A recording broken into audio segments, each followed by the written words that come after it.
Pessoal, é o seguinte, dada a devida repercussão que o caso Léo Lins está atingindo, novos questionamentos foram surgindo e eu acho que o mais inquietante de todos é o fato de que a classe de humoristas estão em peso defendendo o Léo Lins.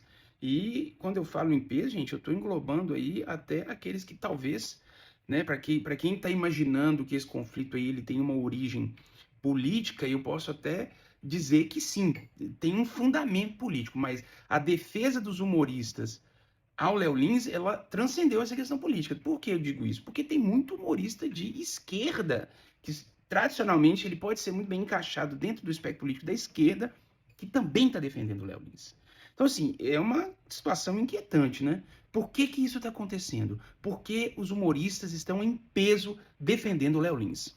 Para a gente entender esse questionamento, é preciso entender primeiro como que funciona a estrutura do humor no nosso inconsciente. Para início de conversa, o humor, enquanto uma forma de prestação de serviço recreativo para a sociedade, ele nem iria existir se não existisse um troço chamado inconsciente recalcado. Isso mesmo, nos termos da psicanálise. Inclusive, eu vou ter que até pedir licença aqui e adentrar um pouco no campo da psicanálise para vocês entenderem como é que funciona a dinâmica do inconsciente quando ele tem condições de dar vazão àquilo que está de fato recalcado, reprimido. Nós somos sujeitos que temos ali o nosso ego frágil e a gente precisa de proteção, e uma forma socialmente desenvolvida de fazer essa proteção é a repressão. Tem gente que reprime demais e isso acaba se tornando um sintoma, tem gente que reprime de menos e isso pode não ter uma consequência grave para ele, mas o fato é que todo mundo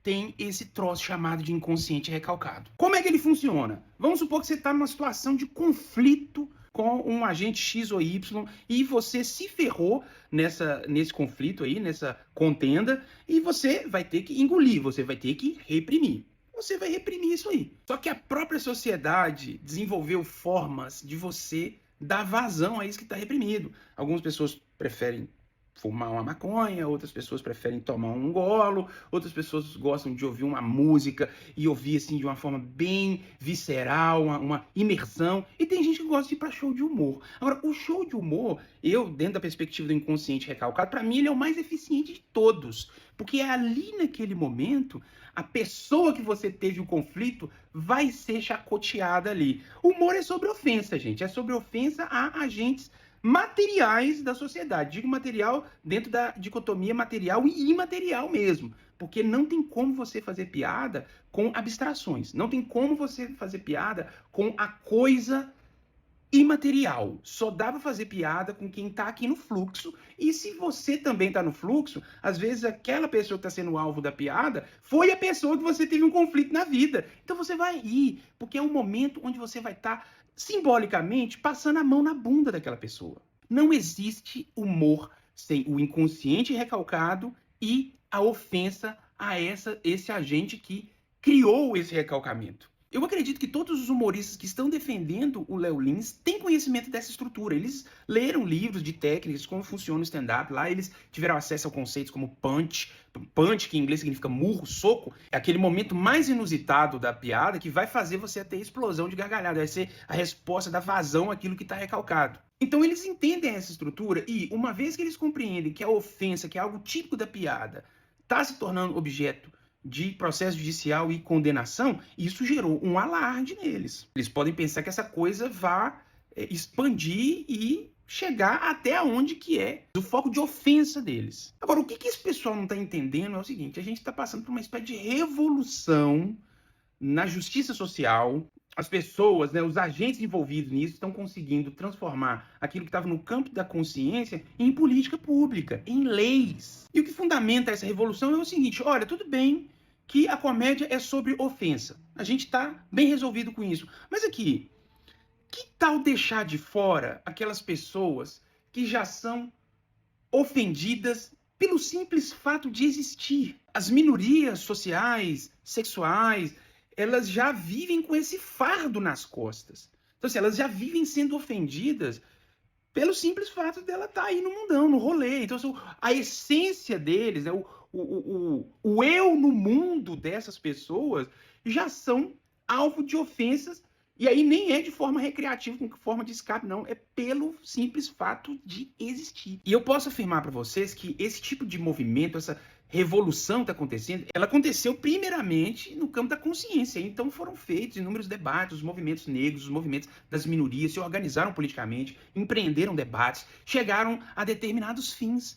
Um deles são essas tipificações penais aí que o Léo Lins foi condenado. Agora, eu não sei, quer dizer, eu não sei não, eu faço ideia. Na verdade, eu fui só meio que retórico ao falar que eu não sei. Mas eu penso que o Léo Lins, né, das duas uma, ou ele é ignorante frente a esse movimento revolucionário, essa revolução mental, que agora ela está se tornando política pública, ou se ele sabe, ou se ele imaginava que talvez seria protegido por aqueles que querem manter o modelo antigo, aí seja os artistas, os políticos, de certa forma ele está sendo, né? A Carolina de Tone está entrando lá com um projeto de lei para revogar ali essas questões e os dispositivos que condenaram ele, toda a classe artística está defendendo ele, mas perderam no time aí, moço. O trem já está definido, já virou política pública, já virou lei, acabou, entendeu?